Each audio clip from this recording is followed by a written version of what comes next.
Good evening बच्चों। कक्षा 10वीं की कुमार भारती दूसरी इकाई संध्या सुंदरी। संध्या सुंदरी के कवि हैं सूर्यकांत त्रिपाठी निराला जी। इनके द्वारा रचित यह संध्या सुंदरी कविता आपके सामने प्रस्तुत है। इसमें संध्या सुंदरी का अर्थ होता है शाम का समय, जो सांझ होती है, जब दिन डूबता है, उस समय कवि ने शाम के डूबने वाली जो बेला है उसे सुंदरी के रूप में प्रस्तुत किया है। उनका कहना है कि जब शाम ढल चुकी है, दिन का अंत हो चुका है, उस समय जो शाम की बेला होती है वो अपने किस रूप में प्रस्तुत कर रही हैं, उसके हर एक अंग प्रत्यंग को निराला जी ने बहुत बाखूबी से प्रस्तुत किया है। दिवस सान का समय माने दिवसावसान का अर्थ होता है दिन का अंत, शाम की समय। शाम होने को आई है और दिन खत्म होने वाला है। मेघमय आसमान से उतर रही है वह संध्या, सुंदरी परी सी धीरे धीरे। माने कहने का अर्थ है कवि का कि दिन का समय खत्म हो गया, अंत हो गया है, अब शाम होने को आई है।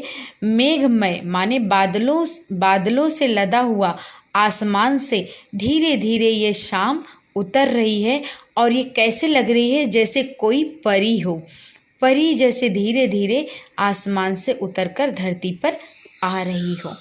तिमिरांचल में चंचलता का नहीं कहीं आभास। तिमिरांचल का अर्थ होता है अंधेरा, शाम, अंधेरे का पूरा वातावरण।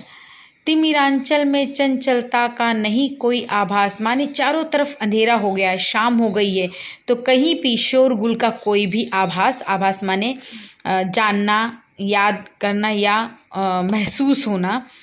तो कहीं भी चारों तरफ अंधेरे का माहौल होने के कारण कुछ भी आभास नहीं हो रहा है, चंचलता का, शोरगुल का आभास नहीं हो रहा है।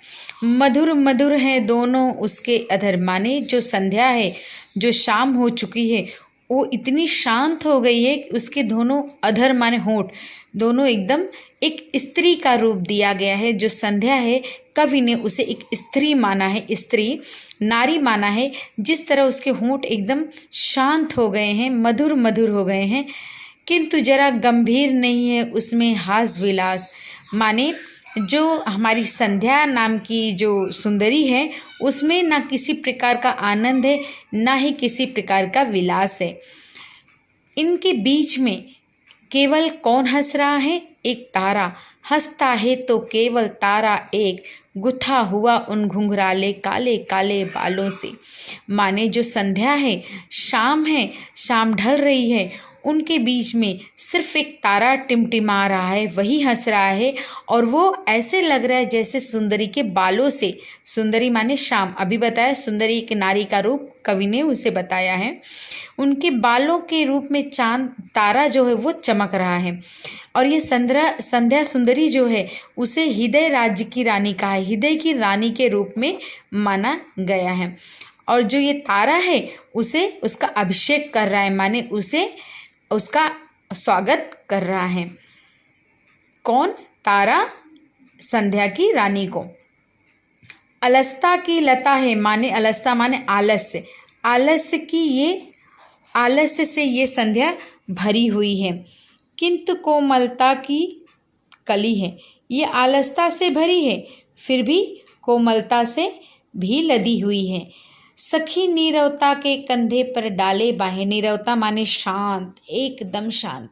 अपनी सखी जो शांत है उसके कंधे पर बाहें डाले का अर्थ होता है जो संध्या रानी है, संध्या जो शाम है, वो शांति के रूप में ढली हुई है, शांत के बाहों पर अपने बाहें डाली हुई हैं, चारों तरफ शांति छा गई है।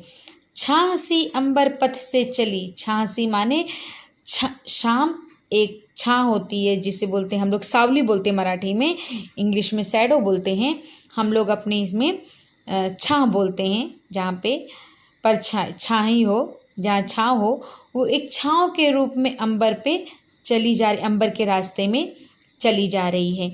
नहीं बजती उनके हाथों में कोई वीणा, उसके हाथों में किसी प्रकार की कोई वीणा नहीं है। किसके हाथों में? संध्या सुंदरी, संध्या के हाथों में, रात्रि की शाम जो हो रही उनके हाथों में। नहीं होता कोई अनुराग विलाप आलाप, माने उसके अंदर कोई अनुराग, राग विलाप माने होता है प्रेम का राग या दुख। किसी प्रकार का कोई प्रेम नहीं है, कोई राग नहीं है, चारों तरफ सिर्फ शांति ही शांति छाई हुई है।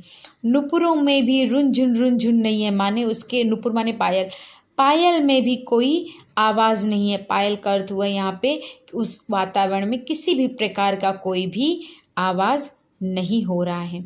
सिर्फ एक अव्यक्त शब्द सा चुप चुप चुप, माने अव्यक्त माने जो कहा ना जा सके, बताया ना जा सके, ऐसा सिर्फ एक शब्द है जो चारों तरफ चुप चुप शांति का माहौल है गूंज रहा सब कहीं और क्या है कुछ नहीं, माने चारों तरफ सिर्फ अंधेरा अंधेरा छा गया और कुछ भी नहीं है। अमृत की वह नदी बहाती, थके हुए जीवों को वह स्नेह चषक एक पिलाती, माने वह अमृत रूपी इस शाम की बेला में अमृत रूपी नदी बह रही है और जो थके हुए किसान हैं, व्यक्ति हैं, राही हैं, उन्हें अपने अमृत को पिलाकर, अपने पानी को पिलाकर एक मतवाला चषक देती हैं जो उन्हें ठंडाई मिलती है। और जब वो थक जाते हैं तो उन्हें अपने बाहों में, अंक माने बाहों में सुलाती है, सुलाती उन्हें अंक अपने, अंक माने रात्रि, जो शाम ढल चुके, अंधेरा हो चुका है, जब ये थक जाते हैं तो इन्हें अपने प्रेम रूपी नदी के पानी को पिलाकर इन्हें अमृत रूपी बना देती हैं और अपने बाहों में सुला लेती हैं।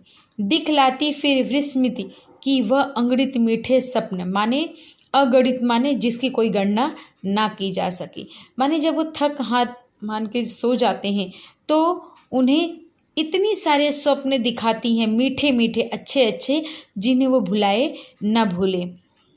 अर्धरात के निश्चलता में हो जाती जब लीन, माने आधी रात में जब एकदम शांत वातावरण हो जाता है, एकदम शांत हो जाता है, सारी दुनिया सो जाती है मीठे मीठे सपनों में, तब क्या होता है?